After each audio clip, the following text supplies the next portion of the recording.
Hi hello friends, welcome to our channel. ఈరోజు క్లాస్లో ఈ క్వశ్చన్ని సాల్వ్ చేస్తున్నాం. ఫస్ట్ ఇక్కడ ఏమంటున్నారంటే ఇచ్చిన ఈక్వేషన్స్ ఏవైతే ఉన్నాయో అవి కన్కరెంట్ అని చెప్తున్నారు అనమాట. అయితే మనకి ఈ విధంగా ప్రూవ్ చేయమని చెప్తున్నారు. అయితే మనకి ఇచ్చిన ఈక్వేషన్స్ ఎప్పుడైతే వాళ్ళు కన్కరెంట్ అని చెప్తున్నారో ఈ మనం చెప్తున్న మెథడ్ని యూస్ చేయండి. ఓకేనా? మీకు మెథడ్ అర్థమైతే పెద్ద పెద్ద క్వశ్చన్స్ కూడా ఈజీగా సాల్వ్ చేయొచ్చు. కొంచెం కన్ఫ్యూజన్ ఉంటుంది, కాకపోతే ఈజీ అనమాట. ఓకేనా? లేట్ చేయకుండా క్వశ్చన్ని సాల్వ్ చేద్దాం. ఇక్కడ ఏంటంటే ఇచ్చిన ఈక్వేషన్స్ నేను 1 2 3గా తీసుకున్నాను అనమాట. అయితే మోడ్ ఇవి ఏం తీసుకోవాలంటే ఎక్స్ యొక్క కోఎఫిషియంట్ అండ్ వై యొక్క కోఎఫిషియంట్ జెడ్ యొక్క కోఎఫిషియంట్స్గా తీసుకోవాలి. ఎక్స్ యొక్క కోఎఫిషియంట్ ఎంత? ఏ. వై యొక్క coefficient is B.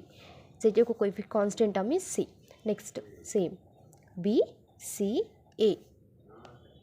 X coefficient c. Next a B.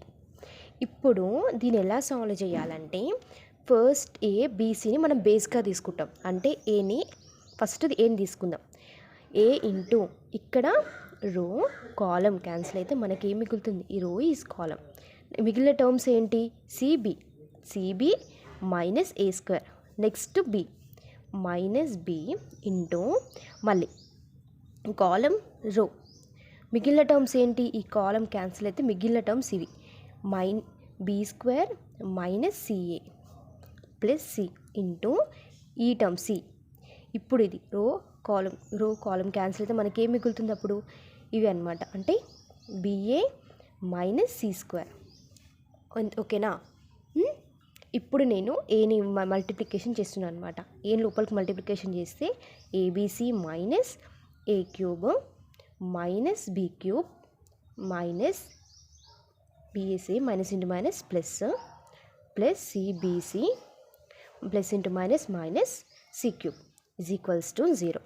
అయితే నేను ఇచ్చిన టర్మ్స్ని minus a cube minus b cube minus c cube ఇవన్నీ 3 ఉన్నాయి కాబట్టి 3abc is equals to 0.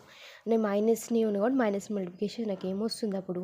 Plus a cube plus c cube plus minus 3abc is equals to 0. ఈ టర్మ్ని నేను ఇక్కడిసే పంపించేస్తున్నాను. నాకు ఏమవుతుంది అప్పుడు? ప్లస్ 3abc అవుతుందన్నమాట. Is equals to plus 3abc. అంతే అనమాట. మనకు వాళ్ళు చెప్పినట్టుగా ప్రూవ్ చేసాము కదా. Thank you so much and subscribe my channel please.